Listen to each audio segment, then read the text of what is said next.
ఈ రేవంత్ రెడ్డి గారికి, real estate వ్యాపారం చేసే రేవంత్ రెడ్డి గారికి భూమి అంటే ఆయనకు ఒక ట్రాన్సాక్షన్ కావచ్చు, కానీ నా పేద బీసీ ఇంటి ఆడబిడ్డకు భూమి అంటే ఒక ఇమోషన్. నా పేద దళితులకు భూమి అంటే ఒక ఇమోషన్. నా ఆదివాసీలకు భూమి అంటే పంచ ప్రాణం. వదిలిపెట్టి ఉండలేరు, అడవిని వదిలిపెట్టి, భూమిని వదిలిపెట్టి. ఆ విషయం అర్థమవుతలేదు రేవంత్ రెడ్డి గారికి. మానవత్వం అన్నది పరిపాలనలో లోపించింది. అందుకే నేను బలంగా నమ్ముతా ఉన్నా, భూమి పంపిణీ జరగాల్సిందే.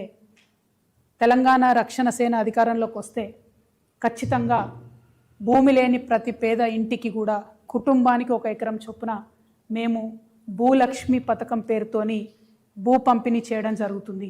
నేనే అధికారంలోకి వచ్చేదాకా ఆగాలి, అప్పటివరకు పేదలు పేదగా ఉండాలి అనట్లే. కాంగ్రెస్ ప్రభుత్వం భూ పంపిణీ కార్యక్రమం మొదలు పెడితే మొదటి వరుసలో నిలబడి మేమే పంపిణీ చేస్తాం. 1 ఎకరం లేనటువంటి పేదల గురించి వాళ్ళు నేను అప్పీల్ చేస్తూ ఉన్నా, వాళ్ళ గురించి మాట్లాడుతూ ఉన్నా. సామాజిక న్యాయ సాధన జరగాలంటే ముందు భూమి ఉండాల్సిందే. ఒక గ్రామంలో పరిస్థితి ఇమాజిన్ చేసుకోండి. భూమి లేనివాడికి ఎంత విలువ ఉంటుంది, భూమి ఉన్నవాడికి ఎంత విలువ ఉంటుంది. పిల్లనియాలంటే ఏం అడుగుతారు? ఇల్లుందా, భూమి ఉందా, జాగుందా అని అడుగుతారు. ఆ విలువ ఉండద్దా, సామాజిక గౌరవం ఉండద్దా? దానికోసం నేను ప్రయత్నం చేస్తూ ఉన్నా. దయచేసి ఈ విషయాన్ని అర్థం చేసుకోవాల్సిందిగా మా మేధావర్గాన్ని అప్పీల్ చేస్తూ ఉన్నా. నేను సామాజిక న్యాయం జరగాలి తెలంగాణలో అంటే అది పొలిటికల్ స్లోగన్ కాదు, విప్లవాత్మకమైన గుణాత్మకమైన మార్పు కోసమే తెలంగాణ రక్షణ సేన ముందొచ్చింది. దానికోసం ప్రయత్నం చేస్తుంది. మరి భూలక్ష్మి పథకం కోసం మా ఆడబిడ్డలంతా కూడా ఆలోచన చేయాలి.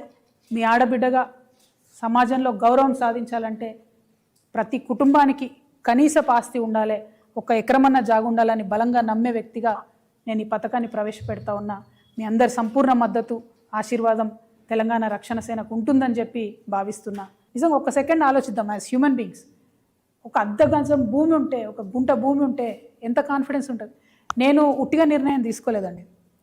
దాదాపు 2 నుంచి 3 వేల మంది మహిళలతో ఇంటరాక్ట్ అయ్యి, పేద మధ్యతరగతి అగ్రవర్ణాల్లో ఉన్న పేదవాళ్ళతో అందరితో ఇంటరాక్ట్ అయిన తర్వాత వాళ్ళని అడిగిన నేను ఏం కావాలి అంటే, మేము రేపు చచ్చిపోతే మమ్మల్ని ఏడగాలేయాలి, 6 అడుగుల భూమి లేదు మాకు అని బాధపడుతున్న పరిస్థితి నేను చూసిన.